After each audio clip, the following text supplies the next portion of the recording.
Buenas noches, estamos en un programa del tema educativo. Vamos a hablar de la educación, de la crisis que vive la educación, no nada más en las aulas, sino en lo general. Y para eso nos acompaña un amigo, aparte de ser un especialista en el tema, Manuel Oyarzábal. Él estudió en la Universidad Autónoma de Puebla, tiene maestría, tiene especialidades, pero sobre todo es un apasionado del tema de la educación, pero también del contexto filosófico y político. Es decir, ha analizado el problema estructural de la educación en México y nos va a decir qué es lo que está pasando con la educación y por qué existe una crisis en materia educativa en México. Pero no todo es malo, también nos va a decir cómo podemos superar con un diagnóstico algunos temas atávicos, algunos temas estructurales para mejorar en algo fundamental. Sin lectura, sin análisis y sin un guía, pues no hay avance en la humanidad y no hay crecimiento en el ser humano. Empezamos con la Brújula Nacional. Buenas noches. Vamos a la primera pregunta, Manuel. El problema estructural del magisterio. ¿Qué es lo que pasa con el magisterio? Vemos marchas, vemos quejas de los padres de familia, de los alumnos, pero no nada más es eso. ¿Qué está pasando con la figura del maestro? Claro que sí. Primero, antes que nada, pues muchas gracias por invitarme al programa, Alejandro. La pregunta es bastante extensa, al menos en lo que se puede responder, porque el problema del magisterio tiene que pasar primeramente por qué es lo que está aconteciendo, sucediendo con el docente en general. No solamente aquí de Puebla, no solamente aquí de México, sino en general, ¿no? Porque pasa en todos lados. Y yo creo que podría iniciar con esto. El problema ha sido que el maestro como enseñante, como aquel que enseña, ha perdido su lugar. ¿A qué me refiero con ello? Que el maestro ha perdido de repente la función que durante toda nuestra cultura ha sido la que siempre ha estado presente. ¿Cuál? Que él es el que sabe.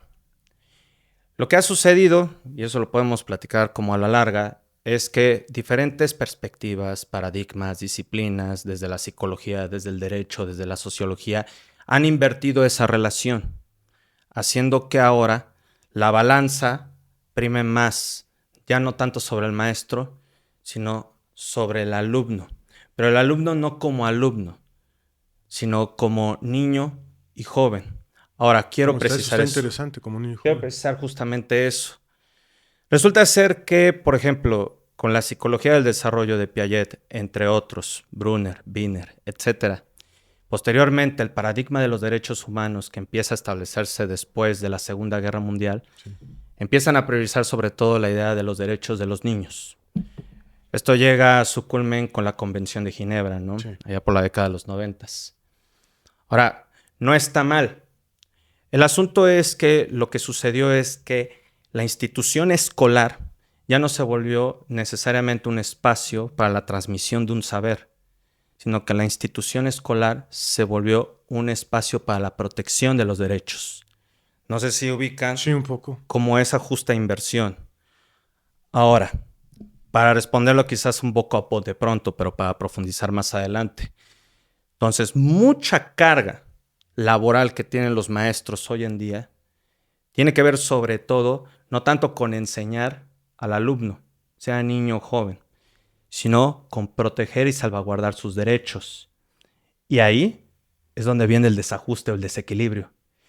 El maestro tiene que entonces incorporar técnicas que provienen quizás de la psicología, del derecho, de otros ámbitos, y entonces su función de enseñar queda rezagada. Digo, eso como en el ámbito pedagógico. Obviamente podemos hablar del otro ámbito que es también muy importante, el económico laboral, puesto que ahí, desde hace unos 40 o 50 años a nivel global, sí hemos visto que las políticas neoliberales han hecho que el maestro decaiga en su rendimiento laboral, puesto que ya no tiene ese salario que anteriormente tenía cuando se le reconocía como esa figura que constituía una sociedad, ¿no? Digamos, ese maestro de la década de los 20 de José Vasconcelos, perdón que lo diga, pero está terminada. Ese que es como pilar del Estado-nación que se estaba gestando en ese momento, ya no es ese. Entonces yo podría decir, digamos, como en esa perspectiva general, que esos dos cuestiones son lo que principalmente ha acarreado los problemas que tiene el magisterio actualmente. Ok, muy interesante. Y bueno, vamos a pasar a otro tema. Se habla mucho de los sindicatos. Se dice o se menciona que el sindicato es el culpable de la carencia educativa, de la falta de calidad, de la falta de clases también. Sí. ¿Qué hay de eso? ¿O simplemente es un mito? Hay algo de eso. ¿Tiene que ver el sindicato en concreto con la crisis educacional? Sí y no, siempre y cuando precisemos y maticemos que no es el único factor absoluto, ¿no? De lo que ha acontecido en la educación o la crisis de la educación aquí en México. O sea, sabemos aquí que el Sindicato Nacional de Trabajadores de la Educación, el CENTE, es un sindicato corporativista y quizás otros teóricos a partir de los 70s y 80s dirán neocorporativista. ¿En qué sentido? Estos también empiezan a incorporar políticas neoliberales. Sí, claro.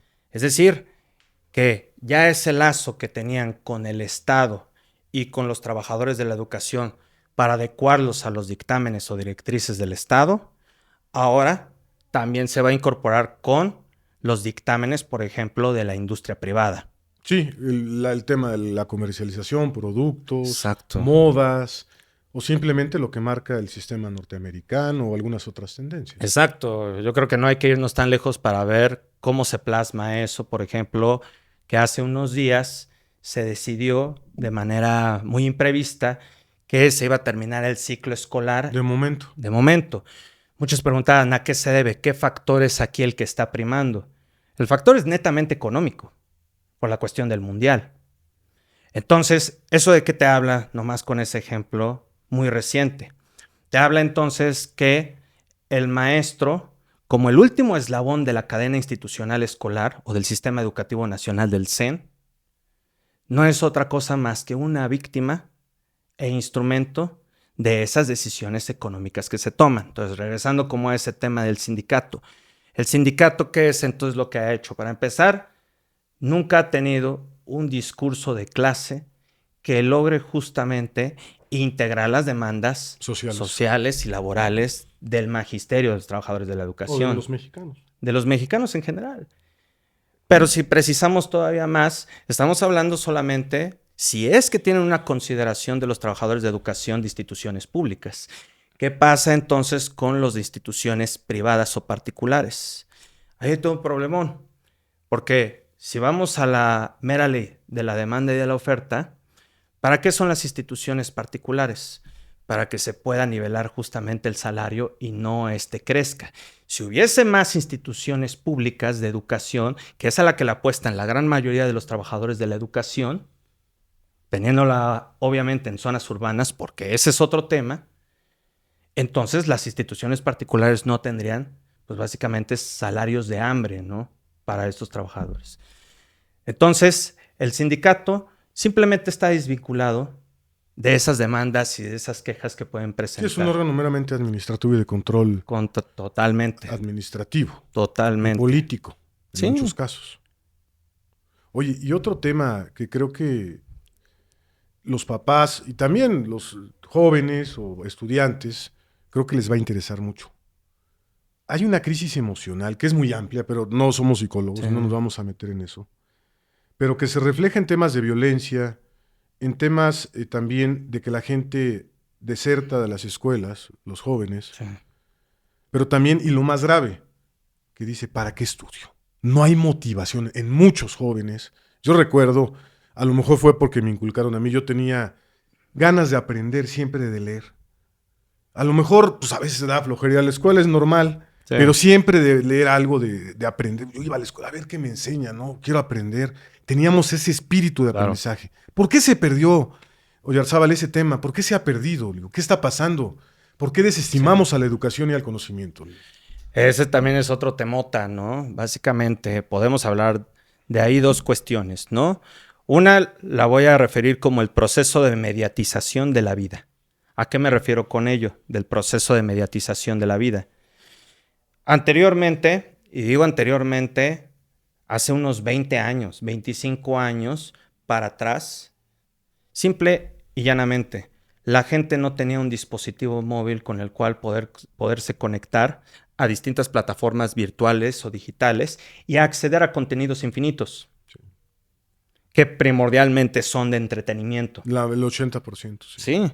O a los que accedemos. Sí. Y mucho de ese contenido, pues lamentablemente es un contenido basura. Totalmente garbage.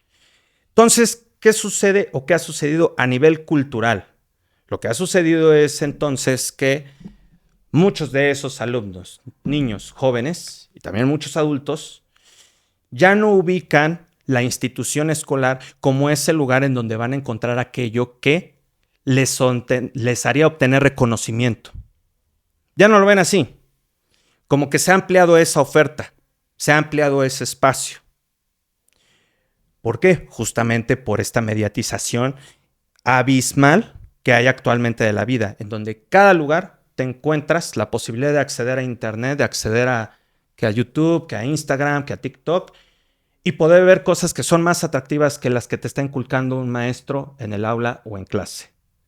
Entonces, ¿qué sucede ahí? Ya no hay esa pasión por aprender, por saber, porque ya no está ahora sí que el objeto de deseo. Piensan que el youtuber que ven es el más chingón de todos. Claro. O el podcast que es lo mejor del mundo y que ahí van a aprender todo, ¿no? Efectivamente, efectivamente. Y ahí está conectado con el segundo ámbito que mencionaba al principio. Uno es el de la mediatización y otro es el de la privatización. Ahora, ¿por qué esos dos ámbitos están conectados? Quizás con el factor de la violencia. Hay varios autores, no es como para sacar aquí el catálogo de autores, sí, pero por ejemplo vale la pena mucho ver, sobre todo los autores franceses, porque eso sí, como paréntesis, ¿no? Muchos de aquellos que están imbuidos en las academias de pedagogía o de educación, parece ser que solamente existen autores norteamericanos, que ese es otro tema, ¿no? De por qué estamos ahí también colonizados, ¿no? Pero autores franceses como Danny Robert Dufour, que tiene un textazo que se llama El arte de reducir cabezas, tiene un pequeño apartado en el que habla, en ese momento, es el 2003, todavía no existen los celulares, el famoso scrolling, ¿no? De estar viendo contenido, pero ya está la tele. Y en ese momento, para pasarle de canal en canal, sin que tú vieses algo en específico, se le llamaba zapping, sí, ¿no? Pasar de canal en canal. ¿Qué es lo que dice este autor? Lo que dice este señor Danny Robert Dufour es que en el momento en que eso se empieza a generalizar, no solamente la gente empieza a tener menos capacidad para retener algo, sino también para analizarlo y hacer crítica de ello. Para darle sentido, pues. Lo que decía Giovanni Sartori. Exactamente. Para los que ahorita les explicamos, porque sí es importante. Sí. Y ahora, hay muchos, quizás la audiencia joven lo va a entender, que las frutinovelas, que ¿cómo se llama? No sé qué tanto contenido pueden ver ahí en TikTok, que el tralalero, tralala. Bueno, uno como maestro pues, lo sabe, ¿no? Pero lo que sí cabe preguntar es, ¿y qué sentido le dan a eso? Sí, porque además es información aislada. Exacto. No es información que lleva una metodología para llegar a un conocimiento o una conclusión, sino simplemente son flashazos de ideas que generalmente provocan alteración mental y conocimientos dispersos. Claro, pues es mero estímulo. No conclusiones de habilidad, no generan habilidades o conocimiento concreto. Exactamente, no desarrollan los procesos cognitivos que son claves, ¿no? Entonces, ¿qué dirá este autor? Por poner este ejemplo que él ubica en esa época de la televisión. Lo que dirá es simple. Como no logran darle sentido, entonces la naturaleza ahora sí que del ser humano, al no darle sentido a las cosas, pero estimularlo, es pasar al acto. ¿Qué significa esto? Pues que están más propensos al ejercicio de actos violentos. Sí, sin pensar, sin raciocinio. Exactamente. O impulsivos, no nada más violentos, sino cualquier reaccionar al impulso. Bueno, veamos dónde se popularizó. Más adicciones, a todo, ¿no? Donde lamentablemente se popularizó el tema de las masacres en Estados Unidos. El tema de Columbine, el tema de las adicciones al fentanilo. Ahí te habla de que justamente un modelo que se está importando a México desde hace mucho tiempo, educativo, porque eso es lo que no se habla, por ejemplo, en los consejos técnicos para muchos nosotros que somos maestros. El de, ok, ya tenemos la nueva idea. Ajá, pero ¿dónde viene esa idea? Esa idea, ¿de dónde está fundamentada? quienes la proponen. No se dice eso. Y si seguimos ese modelo, ese es el mismo modelo que ha creado toda esa clase de problemas que tienen en Estados Unidos y los han exportado a todo el mundo. Lamentablemente nosotros no tenemos mucho tiempo que vimos la noticia de lo que sucedió en Teotihuacán. Las pirámides. Uh-huh. ¿Y qué te habla en su como manifiesto lo que tenía pues ese joven que quería repetir o replicar lo de Columbine? ¿Qué sentido tiene eso? No lo tiene. El problema es que justo el maestro se ve faltante de los instrumentos y de la autoridad simbólica para hacer que el alumno, oye, esto es importante. Esto que te estoy enseñando tiene sentido. Quizás no lo económico, quizás no lo utilitario, pero de que tiene sentido, lo tiene. Pero esa es una batalla que muy difícilmente se va a ganar. Porque no nos estamos enfrentando simplemente a los alumnos y a los padres de familia. No, sino un sistema internacional. Exacto. O sea, claro. Estuvo en su momento el Estado bajo el que tenía el control de la educación cuando se inicia el proceso de conformación de los Estados-nación. Sí, no había información externa, no había... Pero ahora, ¿qué en 20 años, en 30 años, con el uso de las IAs, quién va a tener el poder de la educación? Oye, vamos a hablar de la IA. ¿Sí? Oyarzábal, lógicamente, tú como maestro ves que se usa la IA para hacer trabajos, para ejercicios, pero cada vez crece más esto. ¿Y a dónde va a llegar? Porque a lo mejor ya dicen, no, mejor que me enseñe un maestro IA, y lo sustituyen por maestros robotizados a distancia. Y bueno, ¿qué es lo que sucederá con esto? Porque sí. Aparte la IA alguien la programa. La IA no la programa pues nada más un humano, sino es una serie de información que se acumula, pero puedes manipularla. Entonces puedes manipular al ordenador como dueño de la empresa o mandar la información que consideres prudente. ¿Hacia dónde va esto? Porque creo que México se ha quedado muy corto, no ha legislado, pero aparte no hemos visto la magnitud de esta situación que nos está rebasando. Sí, totalmente. Ese es otro temazo porque, bueno, en primer lugar, ¿no? El uso de la IA, tanto por alumnos como maestros, dividiré la cuestión. Tanto por alumnos. El tema que nos estamos enfrentando los maestros ante el uso de la IA es que es imparable. Es algo que no se puede detener. Sí, porque son plataformas transnacionales. Exacto. Que difícilmente, si no paras la piratería, la IA menos. Te llega exactamente, no es lo que decía anteriormente. O sea, hace 50 años era el Estado el que tenía el control. 20 años, ¿quién va a ser? ¿Google? ¿OpenAI? ¿Qué ya empresas? tienen gran parte de los mercados. Exacto. Entonces, los alumnos, si tienen a su disposición los dispositivos móviles con los cuales pueden acceder a las plataformas digitales o pueden acceder a la IA, lo van a hacer. Porque lo que ven dentro del espacio escolar o dentro de la institución escolar es que además de que no le encuentran sentido a el saber que les está brindando el maestro, lo ven entonces como cargas laborales administrativas. O sea, los estamos lamentablemente preparando para ser futuros empleados.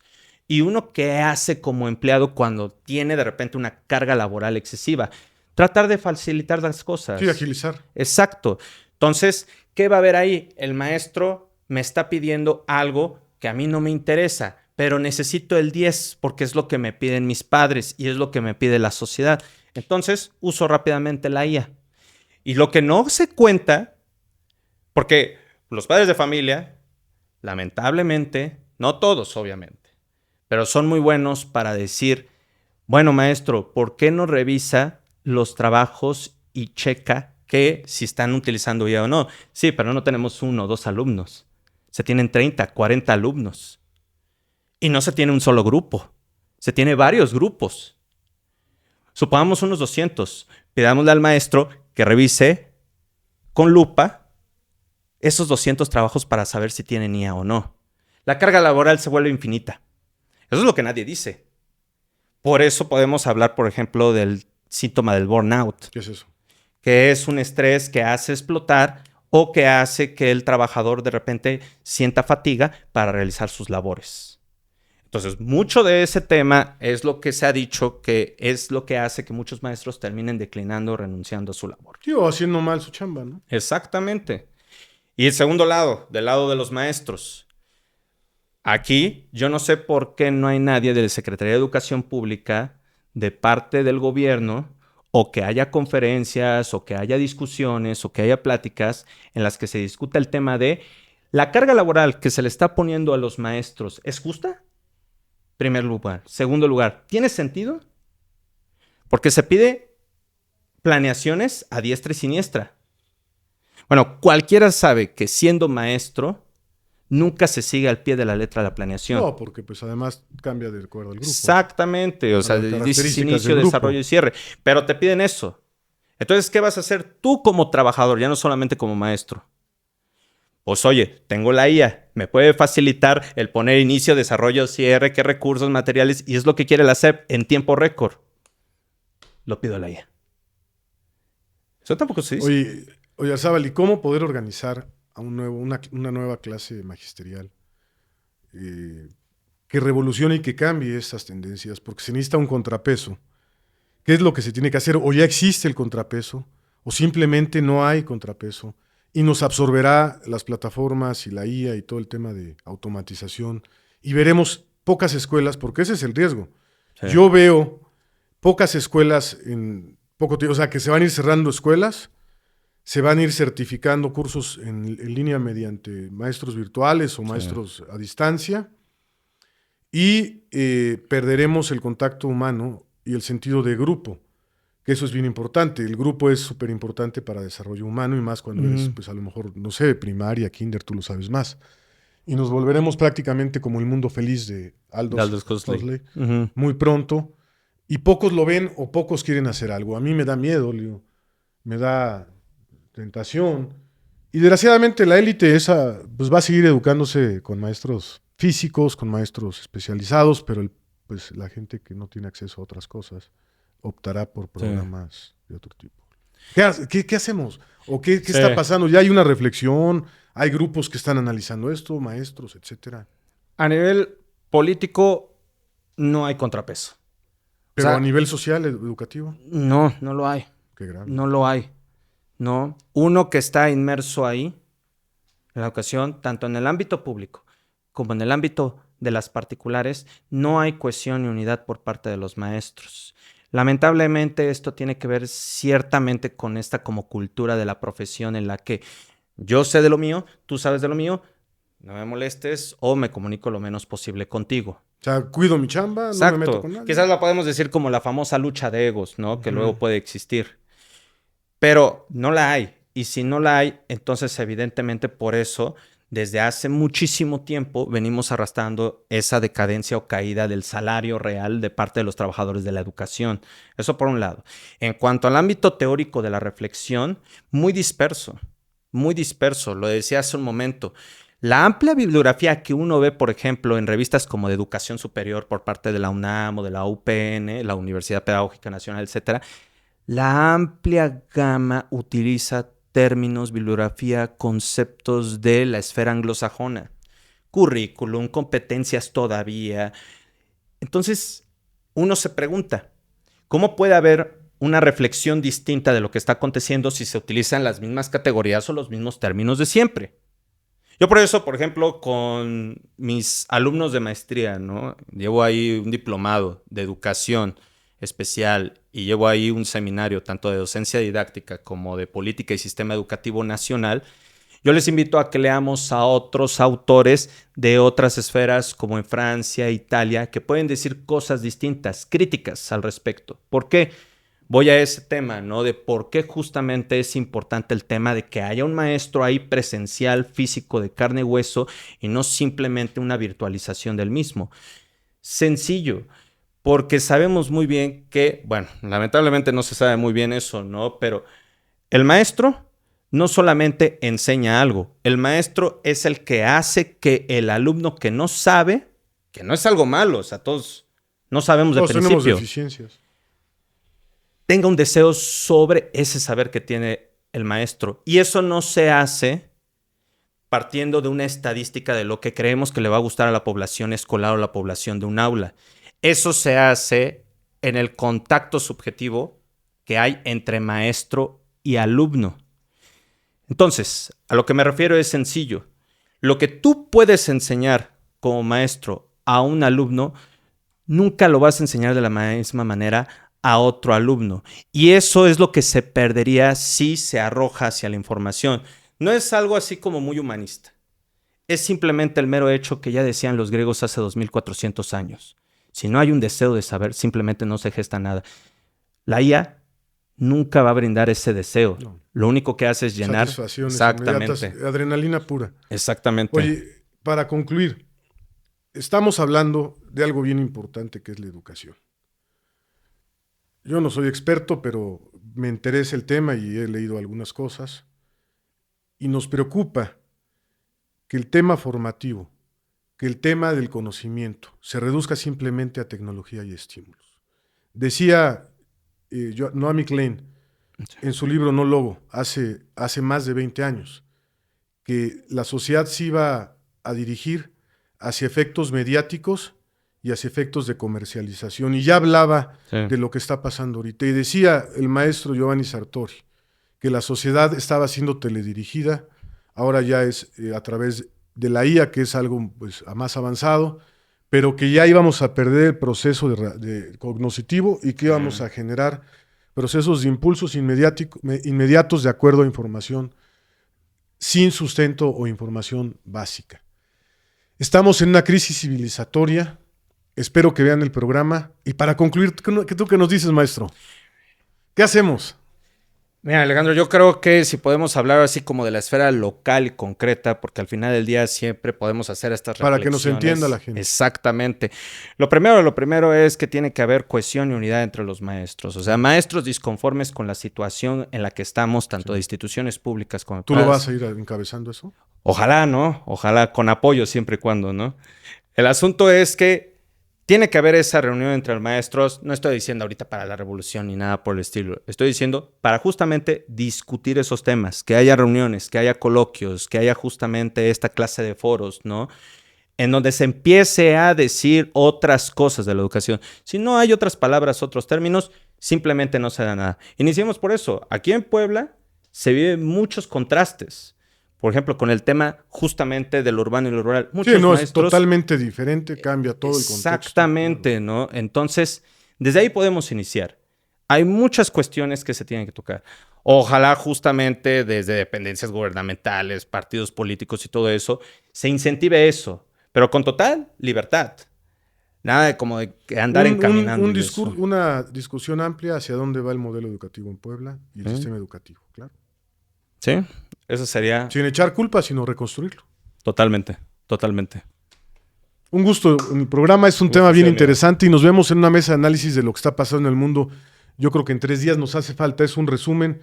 Vamos a planteártelo y también pues gracias por acompañarnos. ¿Sabe? No, muchas gracias a ustedes. Esta es la Brújula Nacional. Estamos en la Brújula Nacional, 4º capítulo. ¿Qué les parece? Síganos en YouTube, en Instagram, en TikTok. Escríbenos también para que contestemos tus preguntas. Información de verdad que va al cerebro, información para despertarle.